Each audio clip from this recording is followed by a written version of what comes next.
If you agree that respect isn't something earned through titles, but through truth finally seen, then like and subscribe, because this story might change the way you look at quiet people forever. They found the shadow box after the storm.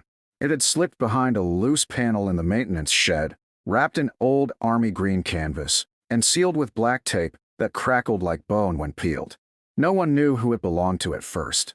Most of the staff thought it might have been from a former tenant or some long-forgotten supply stash. But when the groundskeeper saw it, when Maria Dela Cruz ran her fingers along the etched initials and went pale, that's when the whispers started moving through the retirement home. There were medals inside, ribbons crisp as if they'd been folded yesterday, a purple heart so pristine the velvet backing still held the imprint of its last bearer's thumb, and a letter, not typed, not copied, but handwritten and signed in blue ink by a general who most had only read about in archives. The signature bled slightly at the edges, as if the words themselves had waited too long to be seen. But let me take you back, before the shed, before the letter, before anyone thought Maria Dela Cruz was anyone more than the quiet woman in boots who clipped hedges and raked leaves. I first met her during the second week of October at Crestmore Veterans Home. I'd been retired for nearly 6 years by then. Long enough to be left out of ceremony, not long enough to forget what rank used to mean. They called me Commander Briggs, half as a joke, half because it made the newer staff stand up straighter. My morning walks were routine: salute the flag, sip burnt coffee, watch as the groundskeeper tended the old hedgerows like they held buried secrets. That was her, Maria. Short, stone-faced, sleeves always rolled. Not a drop of emotion even when the wind whipped hard enough to strip bark from the trees. She didn't smile much, just nodded and went back to pruning. I remember laughing once, not cruelly, just curiously, when I saw how meticulously she cleaned the base of the flagpole. "You run a tight operation down there, Sergeant Groundskeeper," I said, meaning it light. She looked up, expression unreadable, and replied, "Some things should be cleaned before anyone notices the dirt." I didn't get it then. Thought it was just a stoic quirk. We started bumping into each other more often. I'd make jokes. I used to have a detail just like you. Quiet, sharp, no sense of humor. She never bit. One day, as we were both trimming branches that hung too close to the path, I spotted it, just beneath her collar. A flash of silver, not the glint of jewelry, not even the kind of military pendant sold in souvenir shops. This had weight. It hung low, half hidden by her shirt, the edge of a ribbon peeking like a secret trying to breathe. I squinted. "Nice charm," I said offhand. "Did you win a bake sale I don't know about?" She gave a noncommittal shrug. "It was given to me by someone I trusted." No smile, no elaboration. And just like that, back to the rake, back to the silence. I didn't push. Not then. But it started eating at me. Who was she? She walked with precision. Every step calculated, balanced. When thunder cracked, she didn't flinch. When the lawnmower backfired once like a bad rifle echo, she dropped to one knee instinctively, like her bones remembered something her mouth refused to say. Still, no one asked questions. Not the nurses. Not the other retirees. Just the groundskeeper. The woman with old eyes and hands that looked like they once held more than garden tools. It wasn't until the electrical storm hit, one of those freak autumn fronts that knocks out half the power grid, that her name came up in more than whispers. The West Wing flooded. Pipes burst in the basement. We were evacuating the memory care patients to the rec hall when someone yelled they saw smoke. Maria was already gone. She'd vanished before the alarms even finished blaring. I found her 15 minutes later dragging a malfunctioning generator into the hall, sweat pouring down her back, jaw locked like she was still reporting to a commanding officer. The power returned just as we lost pressure in the sprinkler system. But she'd managed to divert it, rerouted the drain line into the main supply. Don't ask me how. It wasn't protocol. It was intuition. That's when I started digging. Nothing official, just questions in the right ears. But her name? It didn't show up in any civilian registry. Not as a former contractor. Not as a vet. Not even in the usual background files the home checks for hiring. She cleans well and doesn't cause trouble, the head of maintenance told me. That's all we need. But it wasn't. Not after what I'd seen. I asked her directly a week later, after the storm passed and the flags were raised again. "Who were you?" I said, watching her fingers tighten around a pair of head shears. "Before all this." She didn't answer right away. Then she said, almost too soft to hear. Someone who stopped saying it out loud because it made other people nervous. I wanted to press. I didn't. Because in that moment, I understood something I never did when I wore the bars. Rank doesn't reveal everything. Sometimes it hides what's deeper, what's earned in silence. And then the box surfaced. During cleanup, someone found it while restoring the shed near the fire lane. Her initials burned into the underside. Not stamped, burned. Inside, for medals, 2 commendations, a photo of her in desert camo with men flanking her like they trusted her more than the ground beneath them. And the letter, the one that turned whispers into reverence. From a major general, thanking her for pulling an entire unit out of an ambush in Kandahar with no comms, no backup, and a busted convoy. The handwriting shook slightly at the edges. Captain Maria de la Cruz, it began. If the Pentagon ever forgets what leadership looks like, they should come to your garden. That was when I stopped laughing. That was when I saluted her first. I didn't sleep that night, not because of guilt, but because of shame, and trust me, there's a difference. Guilt passes. Shame settles in your chest and starts unpacking. I kept replaying it. Every time I'd made one of those lazy remarks about overkill, when she triple-checked the perimeter locks, every time I joked that her rake moved with more precision than half the cadets I'd trained. I thought I was being clever. Turns out I was just being small. The next morning, she was out before dawn again, her boots crunching through wet gravel, her hands steady as ever as she trimmed the overgrown branches around the east fence. I watched from my room, and when she looked up, just once, I thought I saw something in her eyes I hadn't noticed before. Weariness, not from labor, but from carrying weight in silence for far too long. I knew that look. I'd worn it after Fallujah. After we carried the body of a 19-year-old private back to base in complete silence because no one could find the words. It's not the combat that breaks you. It's the years after, when you realize the people you protected are now protected by policies that forget people like Maria even exist. I walked down and met her by the flagpole. She was on her knees, cleaning the base again, the bronze plaque glinting faintly in the morning light. What unit? I asked softly. She paused for just a beat. 319th, she said without looking up. Ghost Patrol. I knew the name. Everyone in the service did. A classified recovery unit rumored to have operated in regions too unstable to name on paper. I whistled.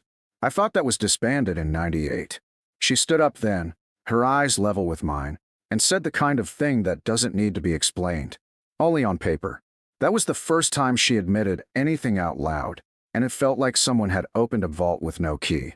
Word spread fast, not because she told anyone, but because stories do what stories do. They breathe, especially the ones that were never supposed to be told. A junior staffer and admin found a photo deep in an old veteran database, and someone pinned it to the staff board. There she was, years younger, face half covered in dirt and sweat, cradling a wounded soldier with one hand while her other held a sidearm steady. The caption read, Lieutenant M. de la Cruz, OP Mountain Reclaim. 7 lives extracted, 2 Kia, 0 left behind. People started treating her differently after that.